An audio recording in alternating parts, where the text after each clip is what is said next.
গ্রামের শেষে একটা পুরানো কবরস্থান আছে, যেখানে রাতে কেউ যায় না। গ্রামের লোকজন বলে এই কবরস্থানে একটা ভূত বাস করে, যাকে তারা কবরের হাত বলে। কথিত আছে, বহু বছর আগে একজন গ্রামবাসী আলী কবরস্থানে রাতে পাহারা দিত। এক রাতে সে হঠাৎ অদৃশ্য হয়ে যায়। সকালে তার দেহ পাওয়া যায়, কিন্তু তার একটা হাত কবরের মাটিতে ঢুকে গেছে। তারপর থেকে রাতে কবরস্থানে মাটি খোঁড়ার শব্দ শোনা যায়, আরেকটা ফিস ফিস বলে, আমার হাত ধর। সাকিব শহর থেকে গ্রামে এসে এই গল্প শুনল। এসব ভূতের গল্প বলে সে এক রাতে কবরস্থানে গেল, হাতে একটা টর্চ।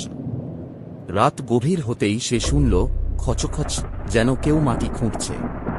সাকিব টর্চ জ্বালিয়ে একটা কবরের কাছে গেল।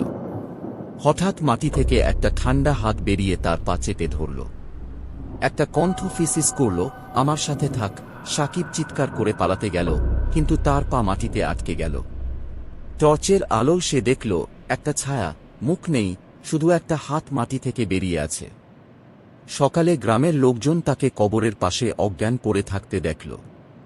তার একটা হাতে মাটির দাগ, যেন কেউ টেনে ধরেছিল। সাকিব জ্ঞান ফিরলে বলল, ও আমাকে ছাড়বে না। গ্রামের বুড়িরা বলে, কবরের হাত যাকে ধরে সে কবরের অংশ হয়ে যায়। এখনো রাতে কবরস্থানে মাটি খোঁড়ার শব্দ শোনা যায়, আর কেউ কেউ বলে সাকিবের হাতের শব্দ তার সাথে মিশে গেছে।